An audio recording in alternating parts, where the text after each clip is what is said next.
Welcome back, everyone, to another podcast of She Is More Than Existing. I was so excited that I was talking before we even really got started here. So here we are. We are in another podcast, and you're not just getting me today. You're fortunate enough to have my dearest soul sister, close to my heart friend, who is the other part of my heart and my brain, I believe. We have grown and evolved together in ways that is so outside of this world that it brings tears to my eyes. But I wanted to introduce you to the person who is always by my side and that you don't always see. And this is my dear friend, Lisa Richard. This is a podcast about keeping it real, being authentic and true to who we are beyond the titles, beyond the names, beyond the roles. This is our true stories. This is our journeys of ups and downs and realness that does take place in our lives. I do want to say who Lisa is in her work, though. I really want to bring this in because it is an important part of who she has become, which is such a beautiful journey. It's just like, I just get this little heart, little flutter when I speak of it.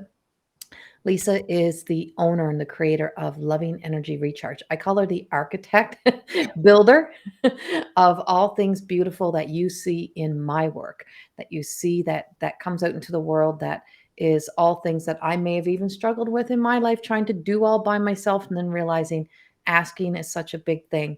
And she has become so much more in my life than just a person that you know. It's you never know why God puts people in your lives. And Lisa started out as a client at the hair salon and spa that myself and my mother owned for years, and she would come in and out with her daughters and her girls, and we knew each other through there, and it just exploded. And who would have known?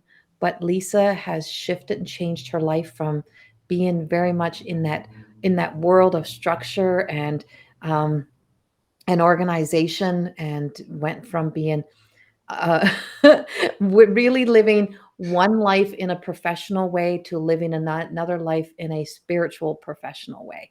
And she's taken the journey. And I'm chuckling because I'm like, there's so much I could say, but there's so much I want Lisa to be able to say, and I want to be able to share this space with Lisa today. And just I want to start with a question for Lisa. And I just want, just who is Lisa and what is her why?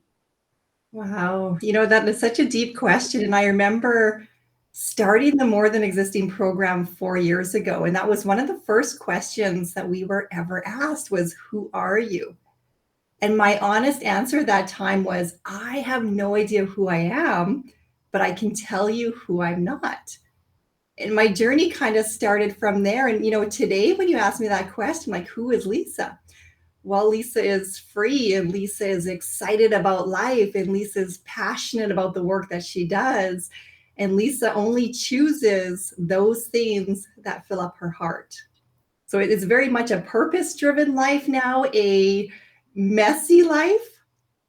From the girl that used to be so in control of having this illusion of perfectionism to now, man, I embrace my mistakes, and do I ever make a lot of them? And that's the beauty of just knowing the world's not going to crash when doing something wrong.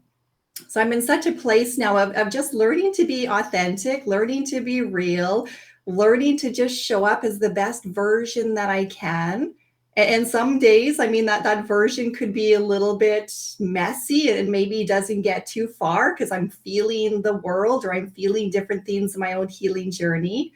And other times, it comes with leaps and bounds of excitement and passion and opportunities and the sharing of the teachings. And yeah, it's just a beautiful unfolding. And I feel that, I'm still discovering who Lisa is.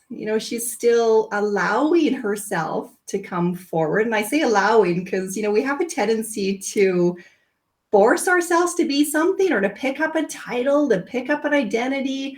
And so much of that is the shadow aspects of, what do we feel everybody else expects us to be?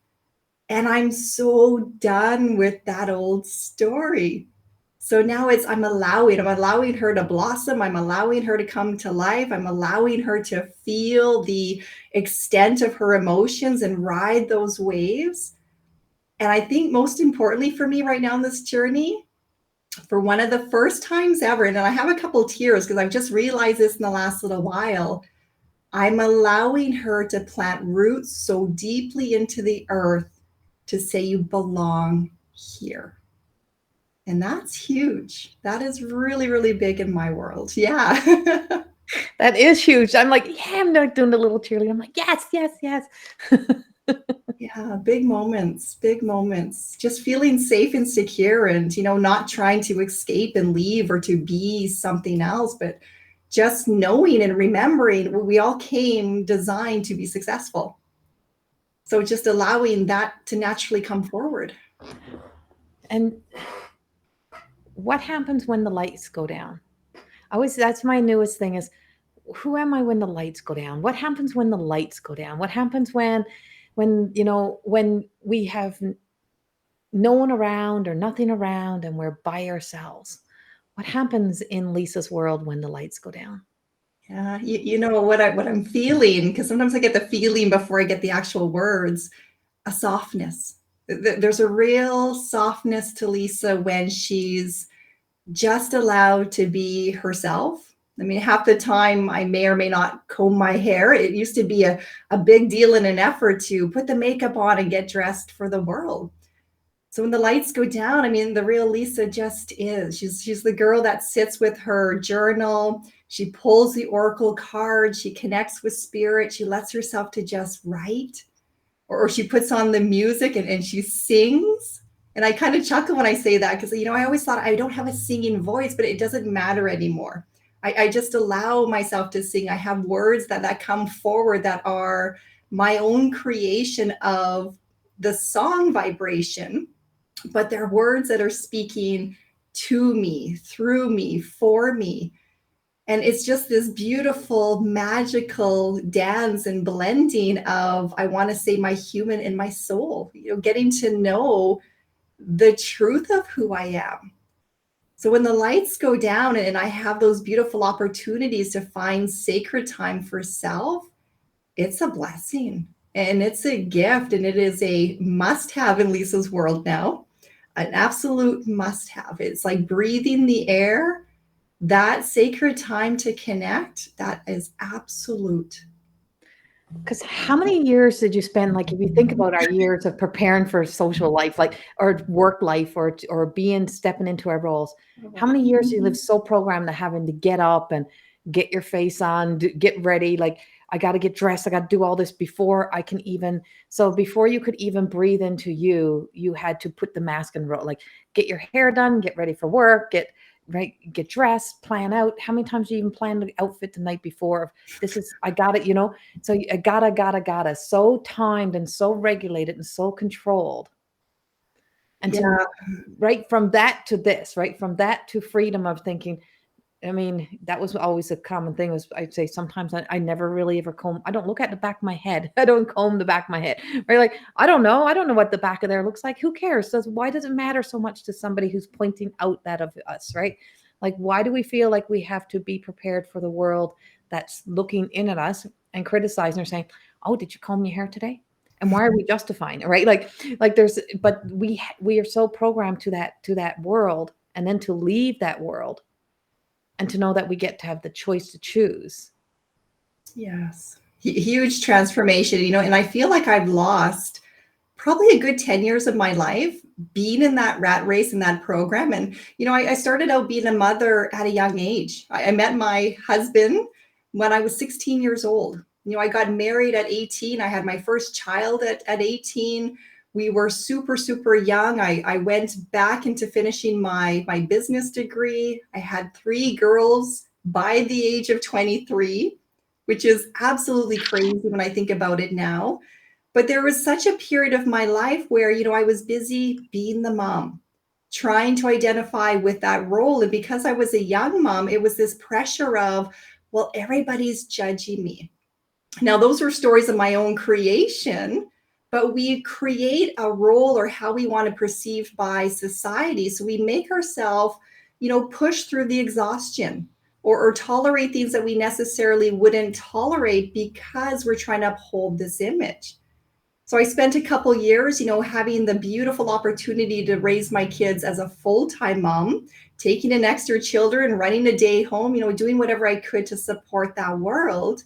And then when they hit the ages of going back to school, well, then I was going back to finish my education. I was jumping into a full-time job. So I had this beautiful experience where life really taught me the power of how to step into those roles of, maintaining a career, maintaining a family, maintaining a relationship, maintaining all this stuff, and finding a courage from within that, quite frankly, I don't know where it came from. But it also feels like I sleepwalked through a lot of that journey because I was just in the program mode of I've got to go. I have to do this. I have to do that. So yeah, I would literally, pick out my outfits for the week. I would pick out the meals for the week. I would thaw the stuff the night before. I was so proud of my ability to organize and control my life to the extent that I could fulfill all of these to-dos that I felt I needed to get accomplished in a day. And I was very, very successful at it to the point of, there was a period of time I was working 3 full-time jobs, paid 1 salary, but just because of short staffing and whatever else was going in there and my willingness to jump in and my desire to prove that Lisa could do it, that open heart in human design, how can I prove it? How can I do more? I fell into that. And there was such a beauty in my journey, and everything that I've learned, I can use today as skills. But looking back, it makes me tired. It makes me tired just to look back and say, my goodness, that girl tried so hard and sacrificed so much and came with such love, but she forgot about herself, completely forgot about herself.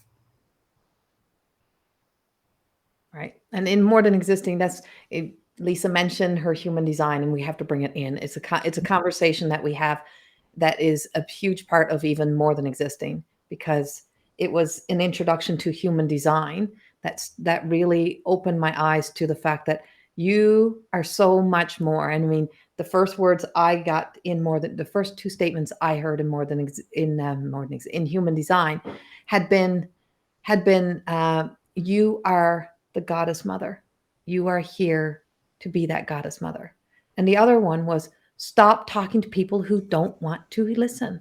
And I'm like, oh, and I'm like, that frustration, right? And it was like, stop talking to people who don't want to listen.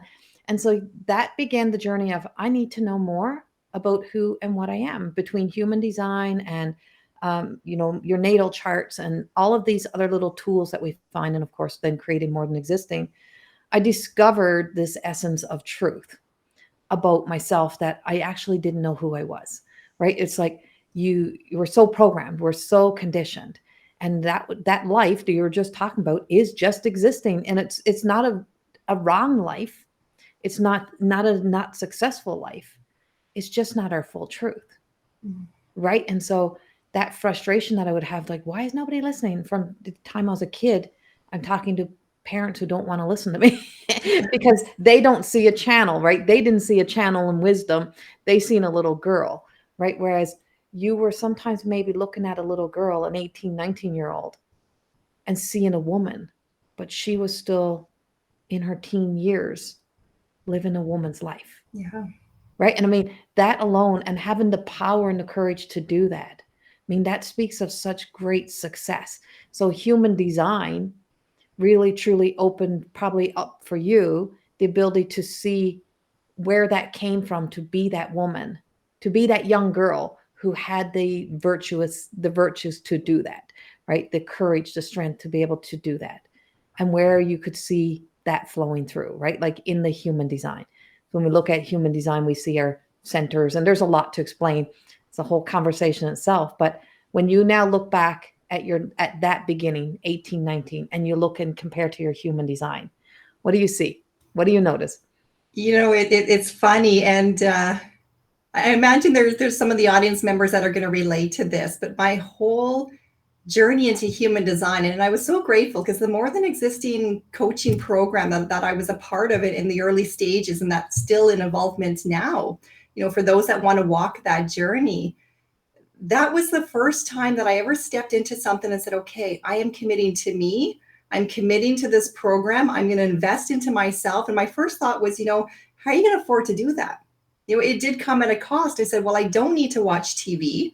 I don't need to go to the store and buy all those little coffees and things that I used to do. I really need to make that honest investment into my own growth, my own awareness. And I had this feeling inside of me of there's got to be more to life. And I had another desire in the same time that was like, I'm here to break the cycles. I'm here to break the patterns. I don't want to keep carrying all of this energy forward from, what felt like years and years of family, generational hurt, pain, stories of just hiding things underneath the rug. Right? That's not me. There's so much more to this world. So in that beautiful program, the More Than Existing Journey, when you brought in the human design component and we had an opportunity to learn, well, here again was Lisa pegged as a minority group. Having 5 categories in human design, I fell in one of the minority categories. And my thought to that was, why am I always so different? What is wrong with me? So my desire was not out of a curiosity to get to know myself. I was on a mission to find out why was I broken. So I dived into it. I dived in really, really deep, and I got my certification in there in less than a year. Literally manifesting. I'm a manifestor in human design, how to get that education. But my drive and my push was I was looking to fix what I thought was broken. They explained my aura type as it's closed and repelling, and I took that all personally as, that's me. I'm closed off. I don't let anybody in. I can't resonate with anybody. That was really I'm going to call it a bullshit story, right? A manifestation in the mind, but it was also an awareness of energetically how much I could feel. And through that journey, the More Than Existing, the human design, all the work in the Academy of Higher Consciousness, the learning that is still ongoing. It is literally like going on this archaeological dig, and I'm just slowly brushing off these layers. I'm brushing off these false illusions. And in human design, I have what's called an incarnation cross of separation. My old self again would go, oh, well, here I am again, separated from everybody else. I'm off on my own little journey. But the wisdom that I've learned and the truth, diving deep enough to get behind the reasons is it's an ability to separate from the emotional energy. It's an ability to stand back and see a bigger picture. So in that beautiful journey, what I learned in getting to know myself was reminding myself that, hey, you know what? I came into this world designed to be successful, as each and every one of us did with our unique designs. And beyond that, it was like, hey, my soul self chose me, chose this human in its shape and in its size and its intelligence and, everything that I thought was a fault. No. That soul chose this person, just like your soul chose you.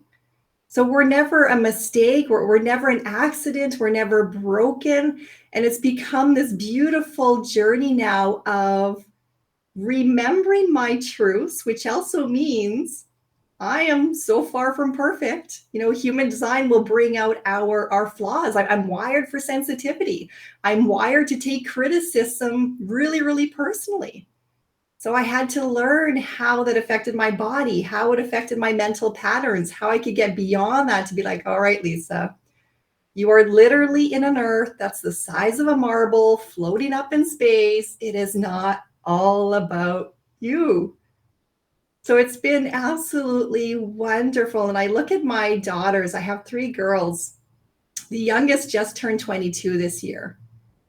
At that age, I was pregnant with my 3rd child. I look at my daughters, they don't have children of their own yet. They're in their own careers, their own journey. They're fierce women that are living their truth, but also making their mistakes. So as a parent, I can now separate from that and I can appreciate them and I can love them and I can know that they have to walk through some of their own fires because that is learning. And I'm not trying to jump in anymore and fix them. I'm not trying to save them because, again, they're not broken. They chose their life experiences. And as they are going through some of their own challenging times and have come out the other side and are growing together as women and as individuals, I'm seeing a strength that just fills my heart. And I'm also getting the reflection back from them saying, you know what, Mom, I'm proud of you. I'm proud of you from stepping away from this mainstream career, from giving up this big salary, from giving up a title to follow the calling of my heart. You know, I've been so blessed in that journey of just allowing things to naturally unfold.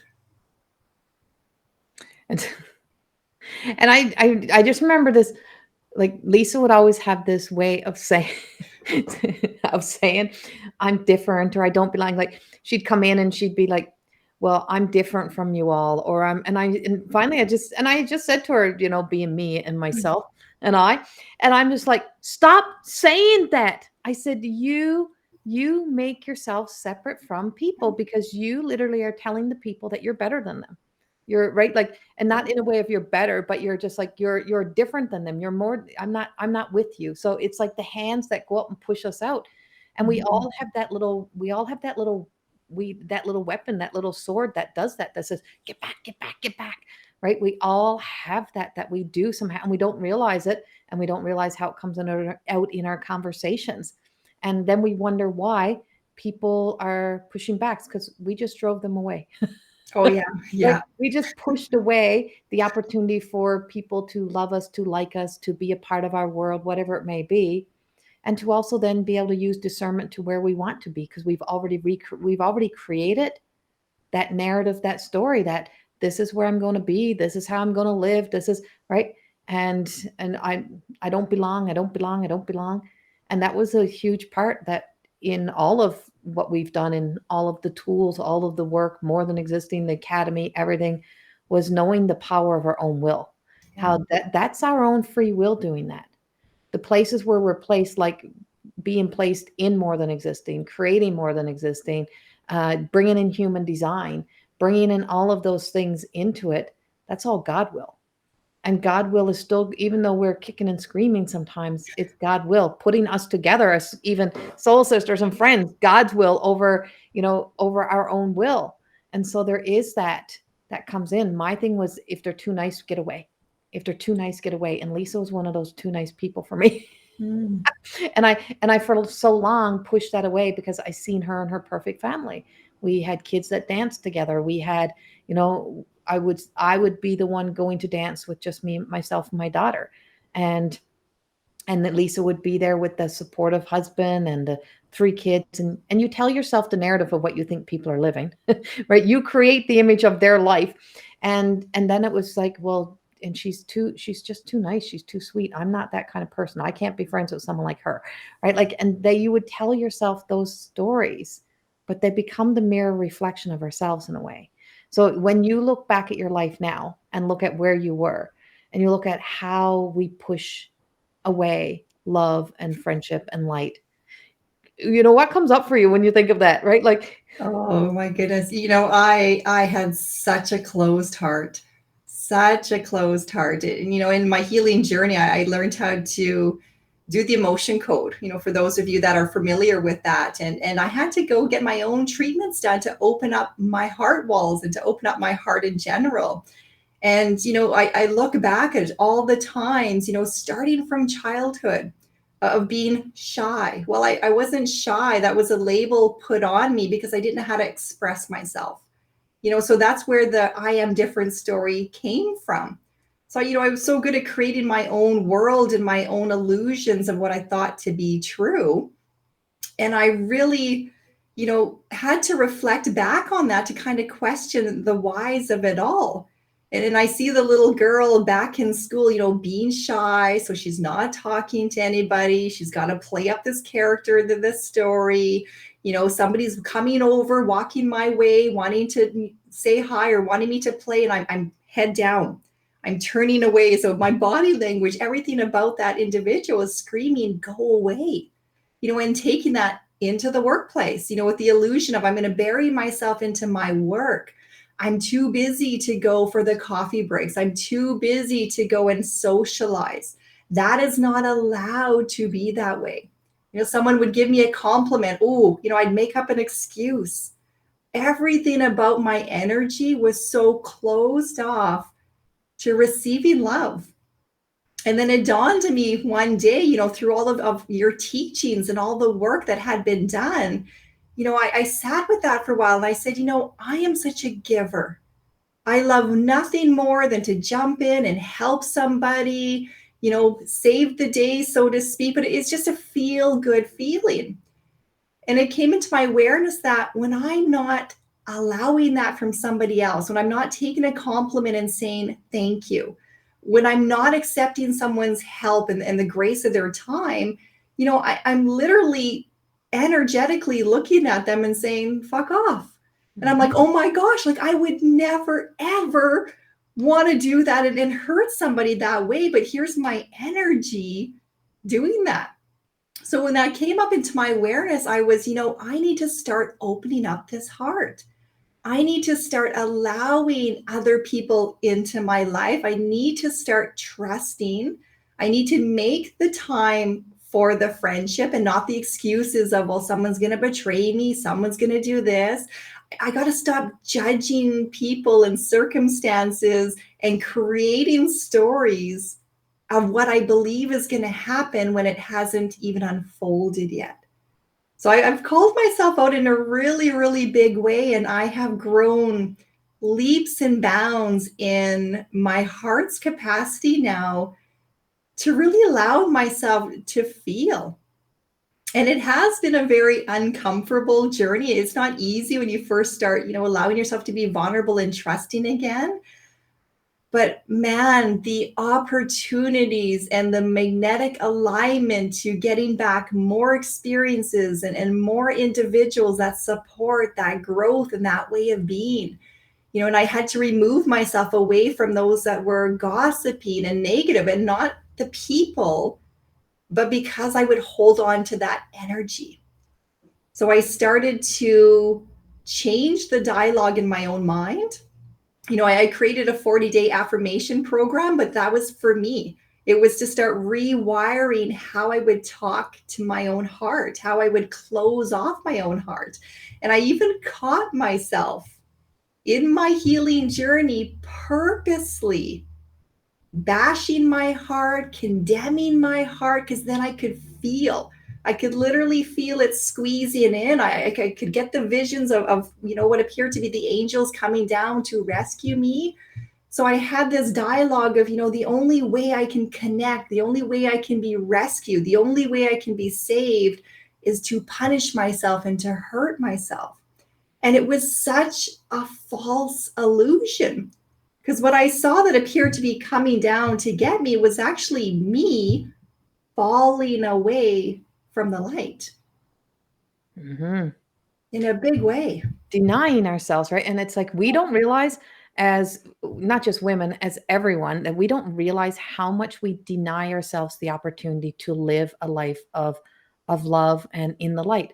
Like we don't understand it, for one thing. That's the big thing. It's like, even when you hear it, or you go to a yoga class, or you go to a meditation, and you're sitting there in a circle and you're like, love and light to all, and hurrah, hooray, and you're there in the moment. And I would say, anyone could put the shirt on and wear the shirt, but can you dive deep enough to admit to yourself what you don't know?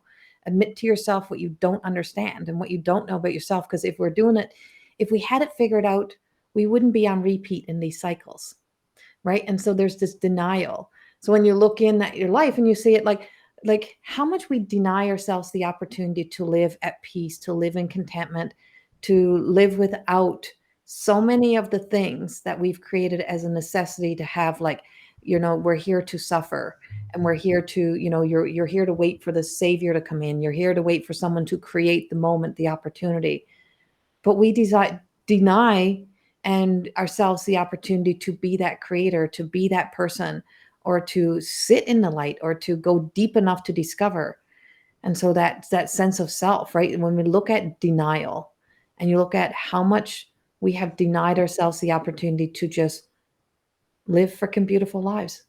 Like, how freaking how freaking hard is it really? But it's not really that hard, but it's become so complicated because we've been conditioned to the complications, the fear, right? Yeah.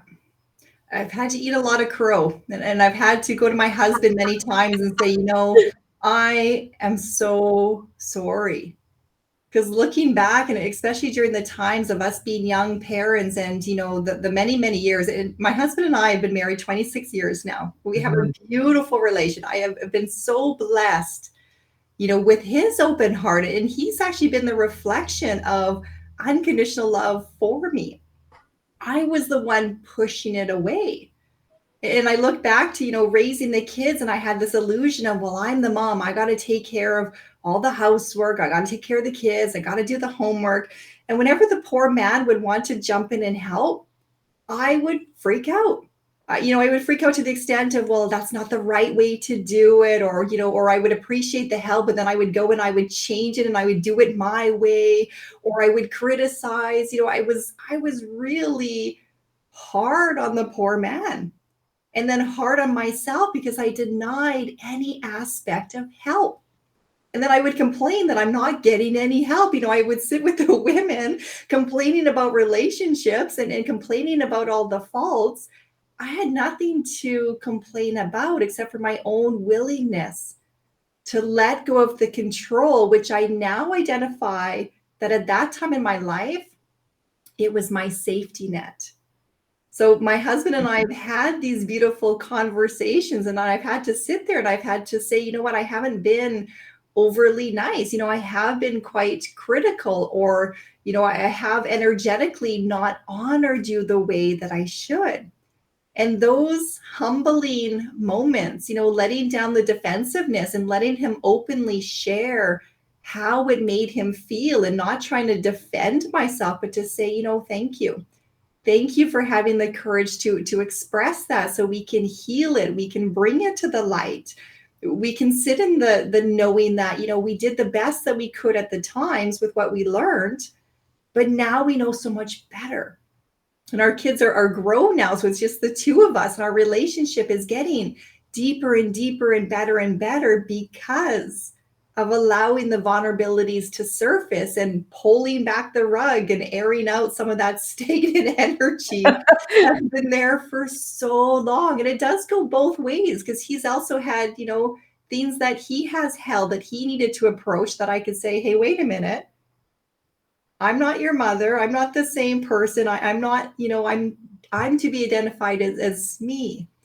So with that energy always goes in two ways. And in a marriage, any relationship, whether you're in the workplace or in your family or with a spouse, being willing to admit your mistakes and take full ownership of what you've done, and asking for that forgiveness, asking for that love, that is such a powerful healing moment.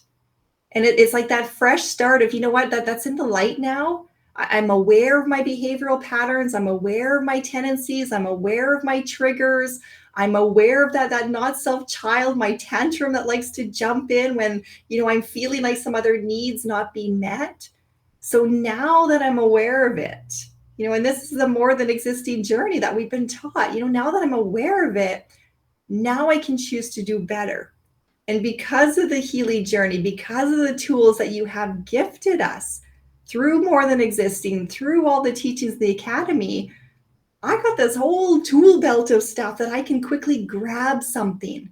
So I'm prepared. I'm prepared to be this better version of myself, a true version of myself, which means feeling intensely and having to ride the storm, but I'm not so reactive anymore.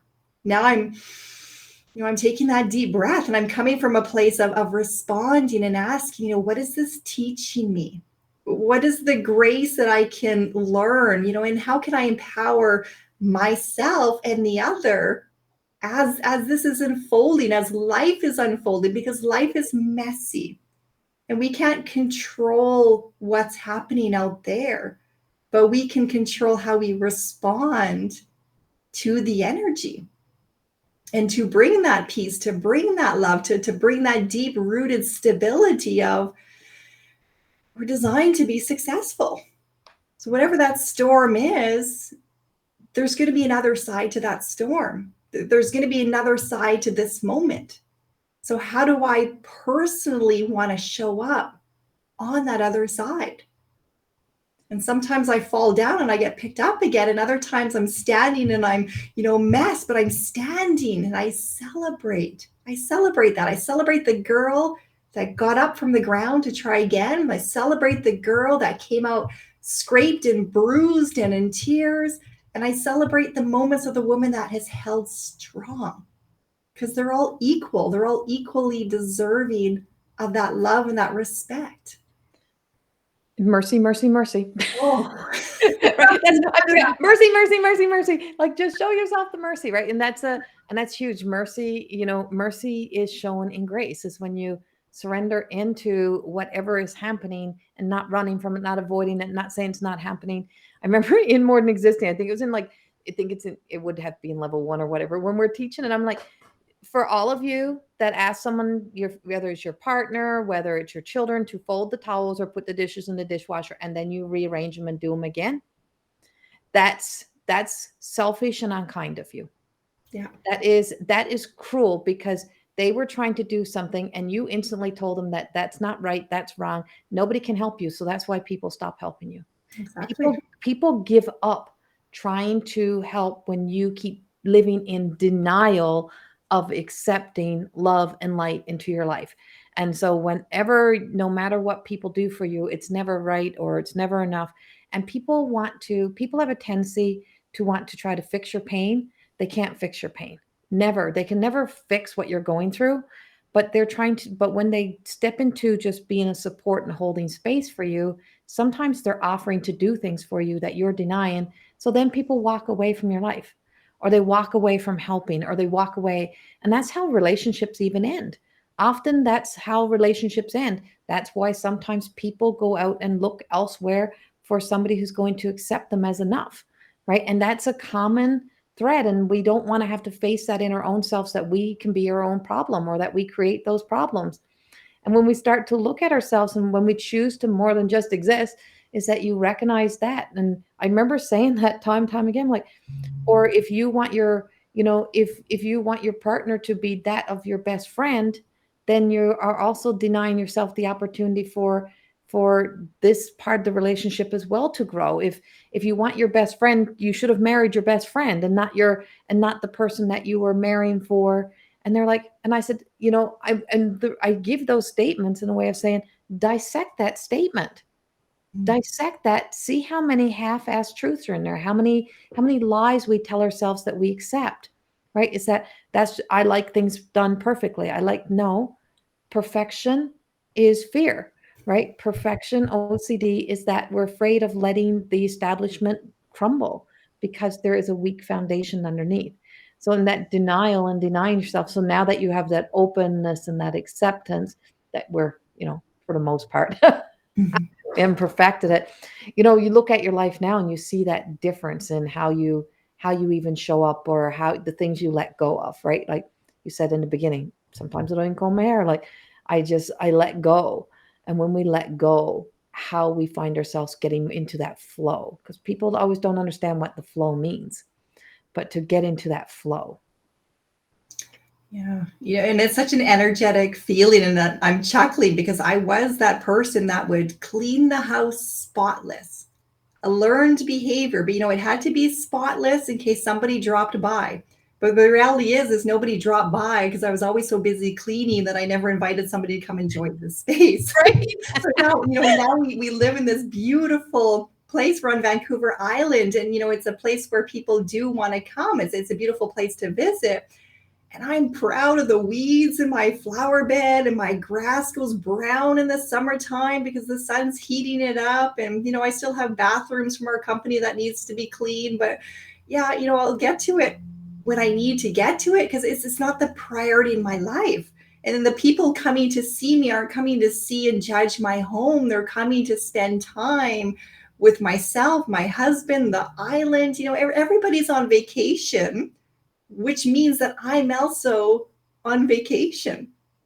So I don't have that to-do list anymore. I still try to create it. I mean, don't get me wrong. I love sitting down and planning everything that I believe that I need to do in a day, but spirit guides me. And when I find myself doing the things that aren't on my list, that's when I know I am listening and I'm in the alignment. And it's just such this joy filled experience of allowing whatever needs to unfold. And everything that is truly important on that list, well, it's already up here ingrained in the mind. And if it's truly important to the evolution of things that need to get done for the highest good, it naturally finds a way. And it's not forcing anymore. So my body's just like the flow to me is just like I feel like the wind, I feel like the feather. And when I'm not, that's my call to, okay, Lisa, chill out. Like literally go outside, go ground, go breathe, relax. Quit trying to hold up your world. Quit trying to hold up everybody else's world. Quit trying to be so important and let yourself just be small. Like, Oh, that need to be important, right?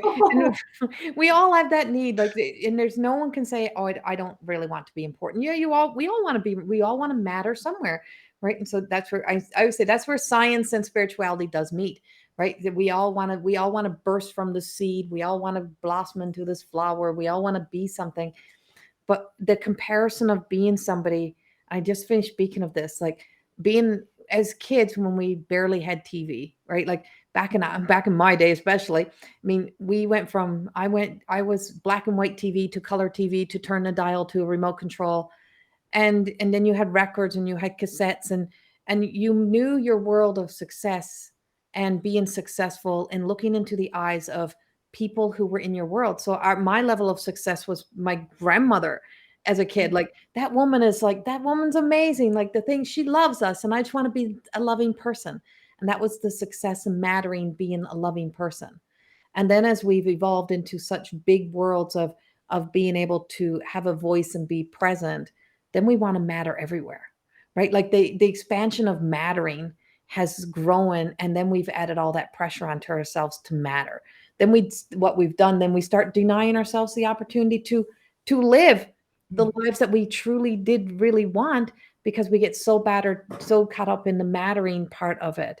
And when we start to realize we've always freaking mattered, we've mattered to God, we've mattered to the universe, we matter because we're placed here to matter, right? And so it's that whole spin, that whole evolution of traveling from being this to the black hole to out again into reformed, reformed, revisited, restored, rebirth, all of those things that we start to do again. If you look at society now, you're seeing society actually going back to retro looking toasters and fridges and outfits and clothes, because everything keeps cycling around, because it's in repeat, because there was actually something about those, about different times that we actually liked, or we loved, or we or we want to try again, or we want to experience it for ourselves.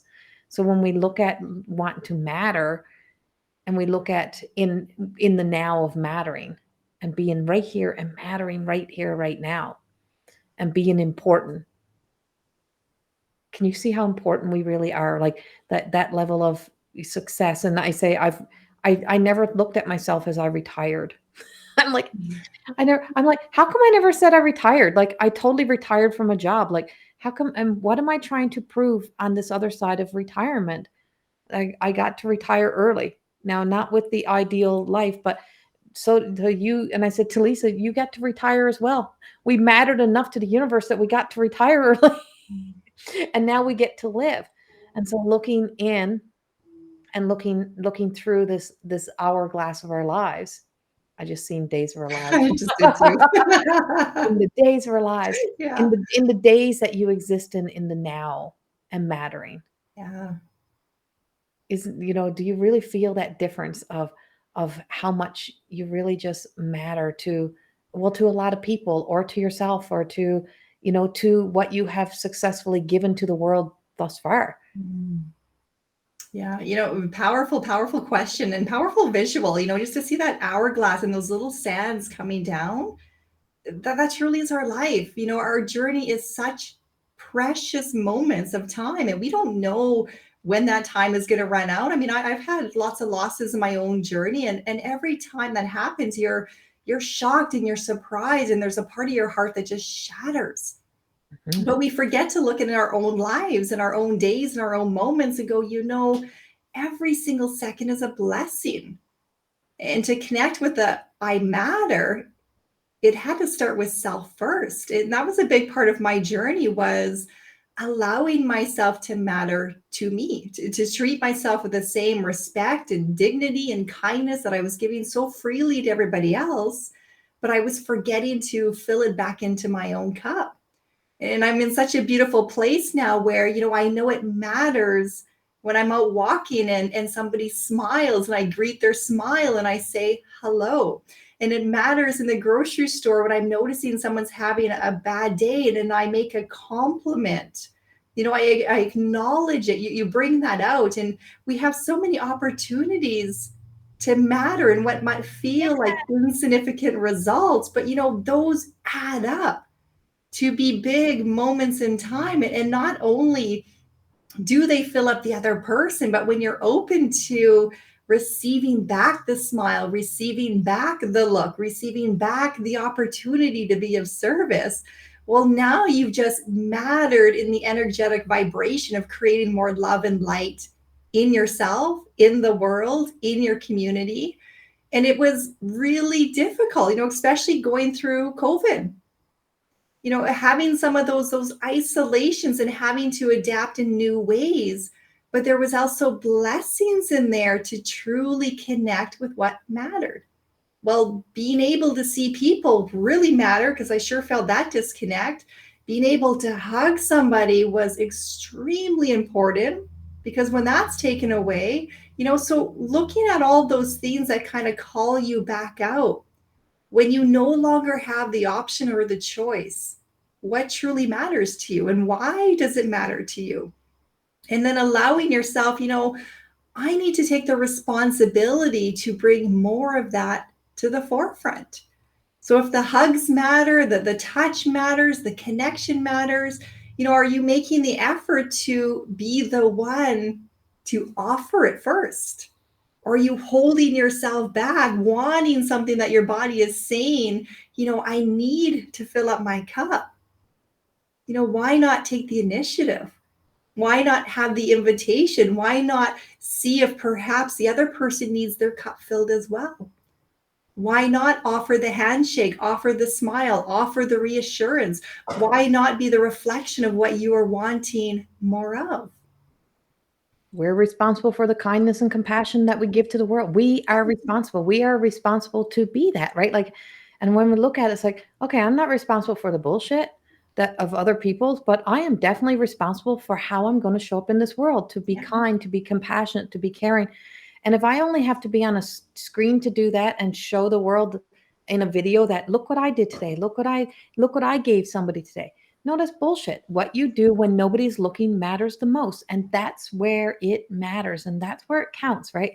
And I always say, it's a lot of what Lisa did in my life is what she did in my life was done when nobody was looking.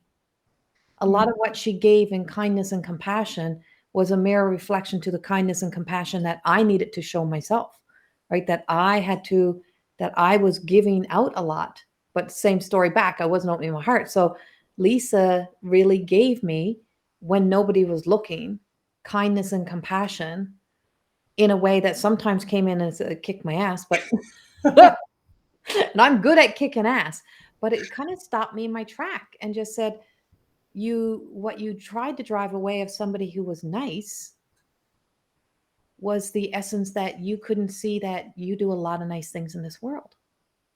And it's not what you do when people are looking, is what you do when nobody is looking.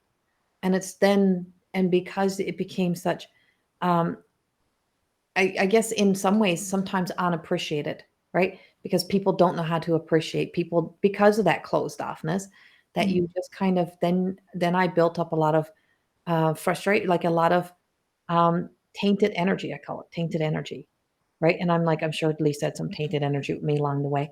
For sure. But it truly is what we do when nobody is looking.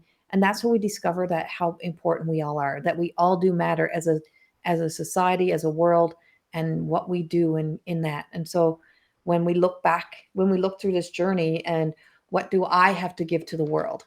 What do I have to give to the world? Is what I'm giving to the world enough? And when you look in at loving energy recharge, you look in Mhm. at what you give through loving energy recharge. When you look in at what you give just by being Lisa, when you just look in at what you give by just being present, going to a grocery store, you know, what comes up for you? Yeah, I'm smiling. I have a big, big smile, and I feel the heart opening because when the name came to me, Loving Energy Recharge, it came in the essence as I was taking my name, Lisa Richard, and I was recreating it. I was allowing the truth to step into the forefront. And I didn't realize at that time, a few years back when it came into existence, the extent of what that meant. But the loving energy recharge was literally recharging the energy, learning to love myself so that I could offer that love out into the world, and coming with such a place of passion and drive, and no desire to fix anybody. People come to me for readings. I'm like, if you want to know, what's going to happen or what choice you should make, don't come to me, because I'm here to empower others, and I believe in others to such an extent. I have the ability to see the potential. I don't ever want to rob somebody of the potential of discovering that for themselves or discounting that in themselves. I'm not here to help somebody take the easy road and put on the band-aid. It's wired for the depth, and that is love. Love is the accountability and the celebration of individuals saying, yes, you have this dream, but you also have all of this. And what are you doing when nobody is looking? Well, you're looking. And then I could sense that as a child, and back then, being in religion and stuff is always, well, God is watching you, or Santa Claus is watching you, or something's watching you. But the truth and the awareness is, I'm watching me. I know what I've done. At the end of the day, I know how I've shown up. I know if I've put my heart into it. I know if I've given too much. So if I'm frustrated or I'm feeling like, oh, I'm never appreciated, well, guess what? I'm not appreciating me. So loving energy recharge, is that two-way flow. And I say we have to fill up twice as much as we give, because we have to fill up the human, we have to fill up the energy field, and it's that energy field that other people feel. That's what they're receiving. So learning to get that ego out, learning to have the soul self, the higher self, step into the forefront means never stepping into such sacred work with any kind of ego, with any kind of emotion, with any kind of desire to want to change anybody else. So it was a very sacred process for me, and such a gift and a blessing in the work that I was asked to do. And I chuckle because, I have conversations with spirit, and I'm like, for as much as I complain sometimes about having to do the work, that work was a gift and a blessing to help me get to the place that I needed to be, to implement it into my own life, and is now stepping forward into the other work that I'm doing. So there is nothing on my journey when I look back, and even all the trials and the hardships and the things that you would go, I would never wish that upon somebody else. But that all shaped me to be who I am today. So looking at that with love, the loving energy recharge of knowing, yes, I have a past. Yes, I have a future that is in creation. But the most important thing right now is this moment, this person, this feeling, this existence. So I've learned to stop always being in my head of worrying about stuff in the past, and worrying about what hasn't even happened yet, and just start appreciating, letting love really be the guiding force, the charging force. I say I'm a plant. I'm here to feel the sun, to soak in the sun, and allowing that quiet stillness to recharge the body, the mind, and the spirit before even stepping forward to try to do anything else in the world. Because that precious time of, making sure that you're showing up in the energetic relationship that you want others to feel matters. It truly, truly matters in that. I'm laughing because I just seem so I'm really listening to what Lisa's saying, and I'm like, and I'm in love. I'm like, I just like the Aw. proud mama moment. And I'm like, but I'm like, I see you. You just had the most craziest thing happening. As you're just talking about that experience, I just seen you in another lifetime. Oh, And cool. you're wearing like a farm, the jean coverall farmer pants with the straps and the bib. Yeah.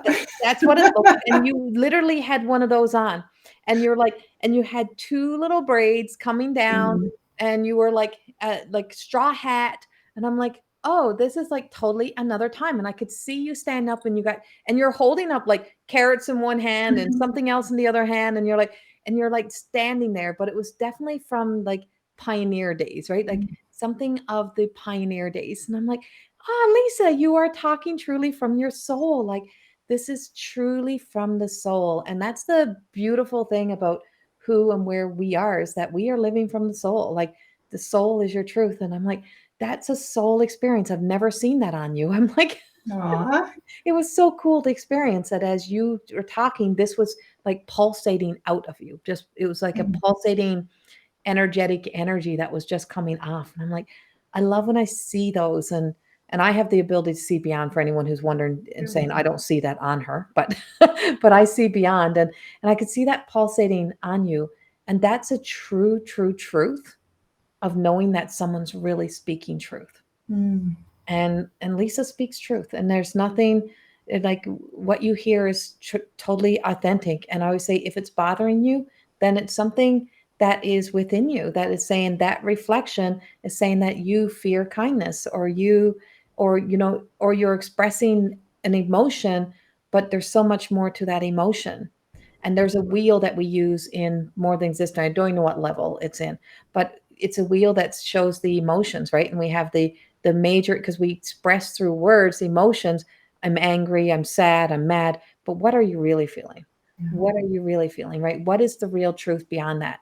And so then there's two more wheels that expand beyond there. And so for days, it's like I was saying, I'm mad, I'm mad, I'm mad, I'm mad. I don't know what I'm not mad at anyone. I'm just mad. And I'm like, I'm jealous that of people who have a healthy body and I don't. Right? Like, and I'm not, and it's not a projection on anyone, is I'm jealous. Well, if I'm jealous, what is really happening within me? What's happening through me? And that was, discovering the parts about you that you're allowed to have those emotions, right? Mm. And you're allowed to have those emotions, but you're also here to stop denying yourself and allow yourself to receive the other end of those emotions. And that's where the healing comes in, and that's where we start to live and be our truth in such a way, and to express that truth and be that truth. And so Lisa, she is more than existing. So when she is more than existing, when she is, what is she is, who is she is, or what is she is? When you think of that statement, she is dot, dot, dot. What is that she is dot, dot, dot? What comes after for Lisa? Oh. There's two words that are coming up at the same time. And I think, one is automatic. One wants to say she's flying, but then I have this little fun try to creep in there, right? And then we had a conversation a couple of days ago, and I'm like, I see all this orange, but I can't touch it. And it was such an awareness of my own journey that I still need to allow for more fun. I'm still on this healing journey. I'm still evolving. I still have rules and regulations that I put upon myself that I'm like peeking out, going, but what if I just like, come out of this cage and I set the bird free and I just allow her to embrace more life and to let her hair down even more and to get even more messy and to just be that child. What if she gets to just have complete fun?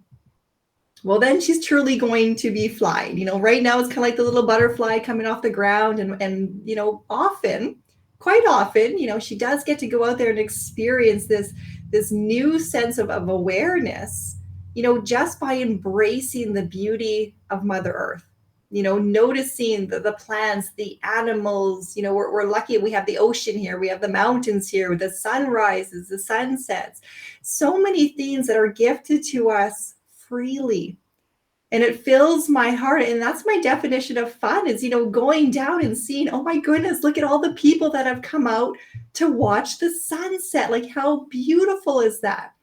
Someone over there is playing guitar. Someone over there is taking their photos. Someone is out there kayaking. There's a little couple over there that are close in a relationship. That's fun. Not just my extension of fun, but being able to see that and witness it in others. And, I purposely will go to a park. I'll watch the kids in the sprinklers. I'll listen to the vibrational energy of just being themselves. And it doesn't matter if there's kids crying, I don't have to take care of them. Thank goodness it's not mine, but they're still authentic. So it's still, part of the fun for a child is, well, I'm going to play to the extreme, that I'm going to crash and be tired, I'm going to be thirsty, I'm going to be this, I'm going to be that. But it's real. It is so purely real. So that is the definition to me of a true fun and a true flight, is the realness of just allowing that to come forward. Not the holding back because, well, I'm not allowed. I got to get my work done. What will somebody say? Yeah. I could just feel my whole energy going blah, right? Like, no more. Life is to live. Days of our lives, sands of time. We're here for the journey, not to try to get to that destination because, you're going to miss so much along the way. So I'm here to savor it. I'm kind of like maple syrup, and I had a beautiful another healer gift that to me at a trade show that I was doing, and just handed me this maple syrup. And I had to share the message to them of, yesterday in my awareness, it came to me that I'm here to savor the journey of life. And they're like, well, I don't know why I had to gift you maple syrup, but that makes sense. It makes pure sense. A little bit at a time, just savoring it, enjoying it. Too much of the experience is going to give you a bellyache. You can't have too much of that indulgence either.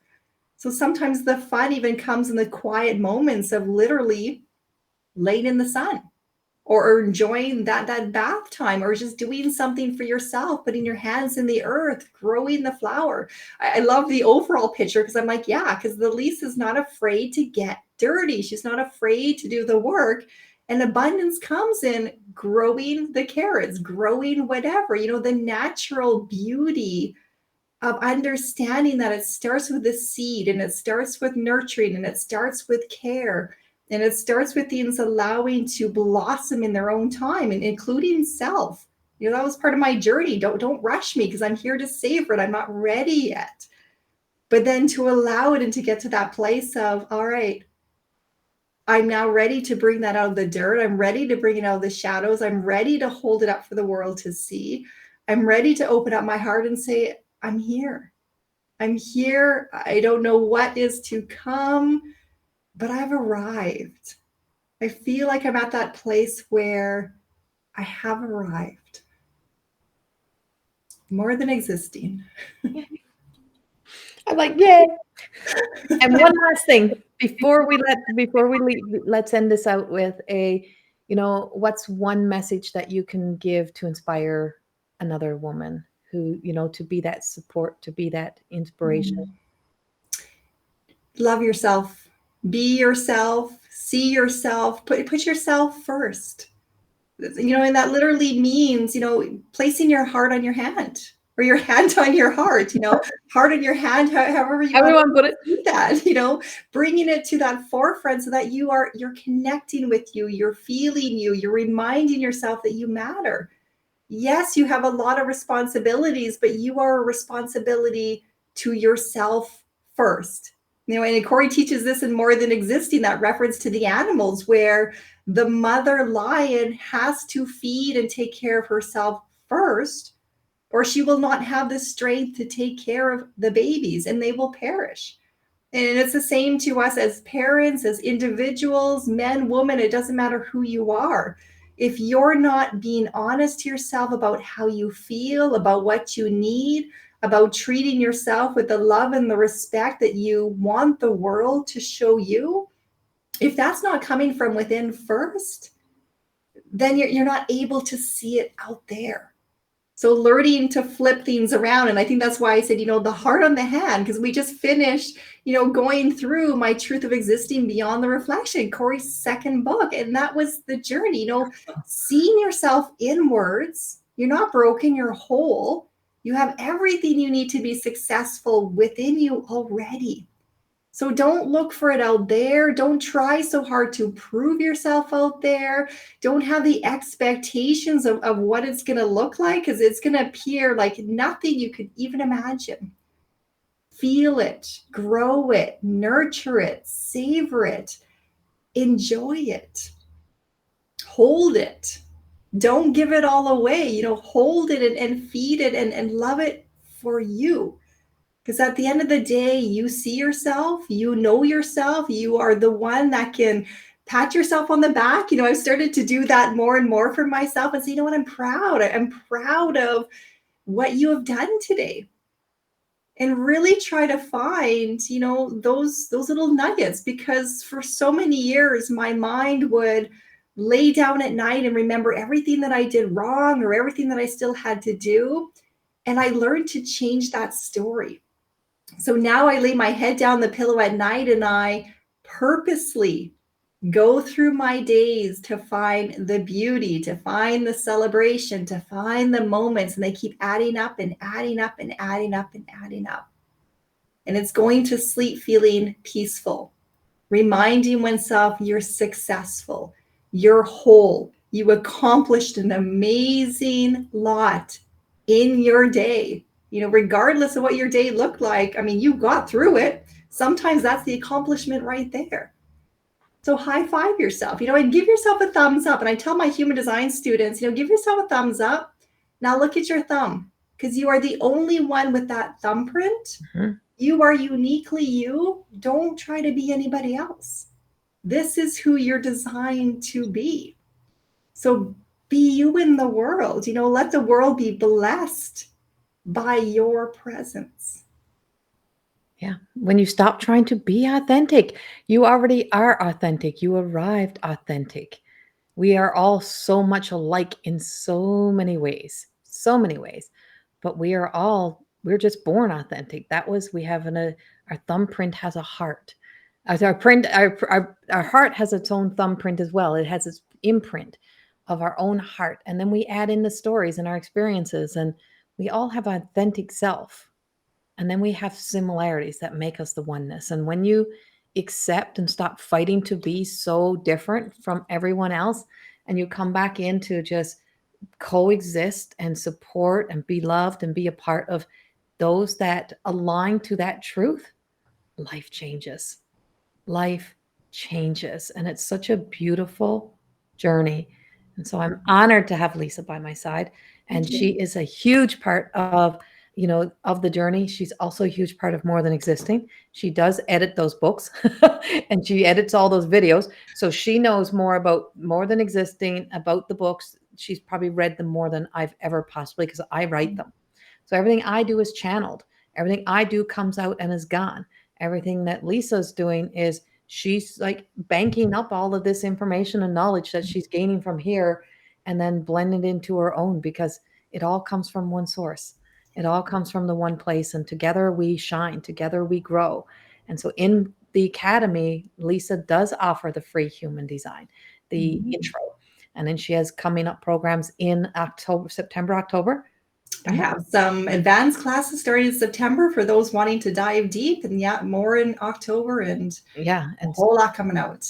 And so there's a lot that's there. We have a lot of things that's happening in the academy and also on her page, and you can book individual sessions with Lisa. She is available, and her heart is wide open, and she's available to the world now. She's not hiding. And she is real, and she's authentic, and what you see is what you get. So thank you, Lisa. Thank you for being here. Thank you for taking this journey and for just showing up for you. That's the best blessing anyone can do, is It Mm. shows that we are, that we, Here to savor the journey. we're just here for the journey. So, yeah, everyone who joined us to listen to this video, this podcast at any time, thank you for taking the time for you. Thank you for staying until the end. Always see yourself as the person at the end of every situation, every difficult story, and you'll always see a successful person, and you'll be able to see the success in you. So, always decide to be the she is of your world. Thank you, and thank you, Lisa.